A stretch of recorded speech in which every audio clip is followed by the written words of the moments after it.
Tout le basket est sur RTL l'équipe. Carrément basket, Frédéric Schwecker. Alors on parle des clubs espagnols, il y a notamment le club de Valence où jouent deux Français, Nando De Colo et Florent Pietrus. Nando De Colo que nous avons joint en début de semaine, le meneur également de l'équipe de France.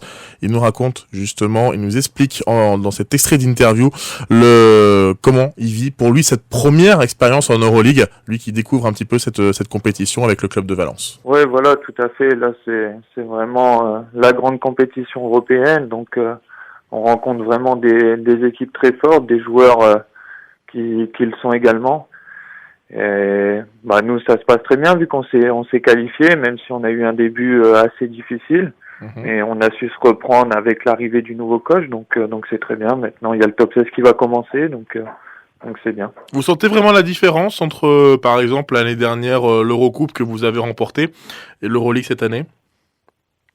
Oui, on le sent parce que déjà l'année dernière, on avait une équipe, nous, pour jouer l'Euroleague, donc on va dire que c'était au moins le minimum d'aller au Final Four de l'Eurocoupe. Cette année, on a une équipe avec beaucoup de joueurs. On a un effectif assez complet.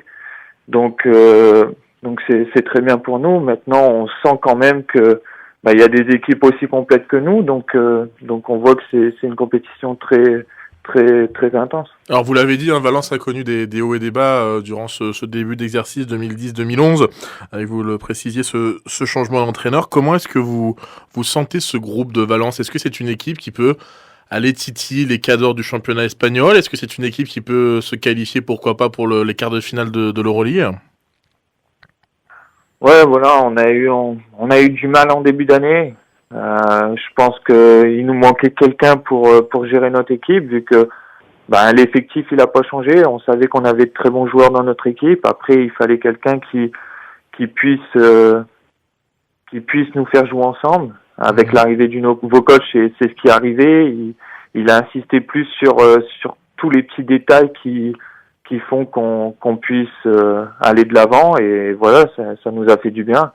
Maintenant, on reste sur une bonne série de victoires, donc oui, je pense qu'on est capable de faire quelque chose cette année et d'aller chercher un trophée quelque part. Pour l'équipe, c'était une sorte de petite surprise la qualification pour le top 16 en Euroleague, ou c'est une place qui finalement correspond à la valeur du groupe? C'est une surprise par rapport à notre début de saison, parce que comme je l'ai déjà dit, on a vraiment mal débuté la saison. On avait une victoire en championnat, une victoire en Euroleague, donc c'était pas du tout gagné. Et après, plus on commençait à s'entraîner dur, plus on commençait à respecter ce que le nouveau coach voulait, mieux ça allait pour tout le monde. Donc je pense que c'est un peu logique notre 4e place. Oui, la 4e place en championnat également, pour l'instant, pour l'équipe de Valence. Oui, maintenant, et en championnat, oui, on est 4e, donc c'est très bien. On vient de se qualifier pour la Coupe du Roi. Donc il ne reste plus qu'un match à gagner pour être sûr de finir 4e et de pouvoir jouer les 5 et 8e places. Et surtout, vous êtes quand même derrière 3 gros morceaux de ce championnat espagnol: Barcelone, le Real Madrid et Vitoria. Est-ce que vous avez le sentiment des fois, Nando, qu'il y a un peu un championnat à 2 vitesses dans ce championnat espagnol, où finalement on retrouve quasiment tout le temps les 4-5 mêmes grosses équipes devant et après les mêmes équipes derrière? Oui, c'est vrai que je suis là depuis 1 an et demi maintenant, mais c'est vrai qu'on retrouve tout le temps en haut du tableau le Barça, le Real et Victoria. L'année dernière, on était 4e, il y avait Malaga qui suivait, et puis derrière, il reste les autres équipes, mais ça reste quand même un championnat intéressant parce que toutes les équipes, je pense, se jouent. Donc n'importe quel match peut être piège, donc faut tout le temps faire attention à rester concentré sur les objectifs qu'on veut atteindre. Cette année, vous êtes le meilleur marqueur de votre équipe en Euroleague, Nando, également. On a plus de 10 points par match en championnat. Est-ce que vous avez le sentiment que depuis votre arrivée en Espagne,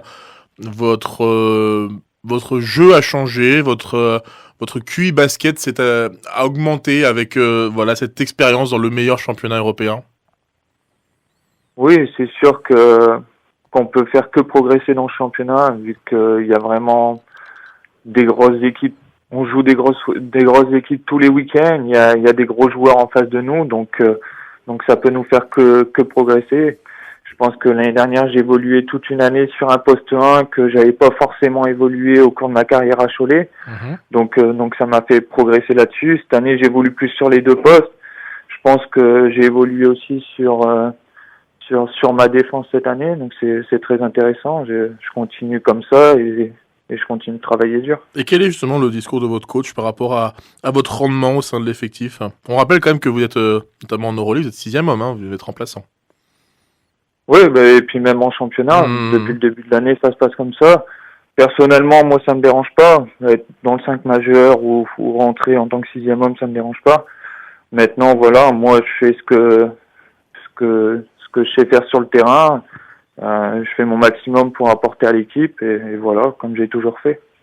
Est-ce que vous avez, avec le recul, le sentiment d'avoir fait le bon choix, entre guillemets, parce que vous n'avez pas vraiment, je pense, pas vraiment le choix.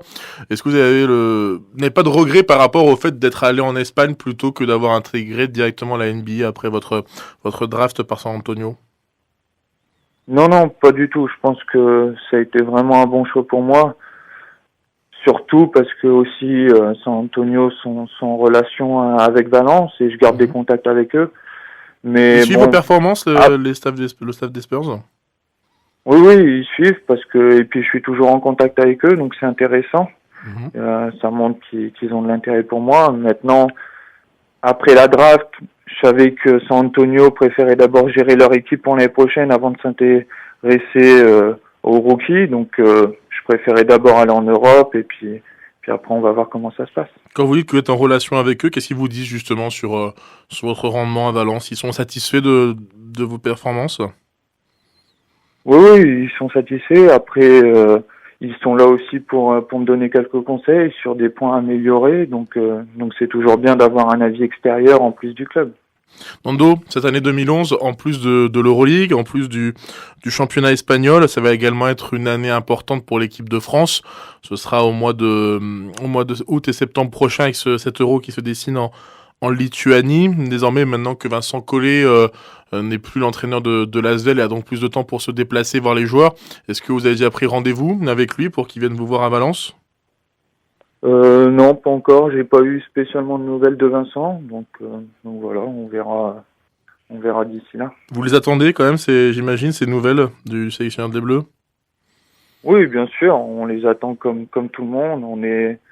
On fait partie de l'équipe de France, donc c'est toujours intéressant que le coach vienne nous voir. Voilà, c'est déjà la fin de ce Carrément Basket. Merci beaucoup Romain Brunet d'avoir été avec nous. Merci beaucoup. Georges, on vous retrouve.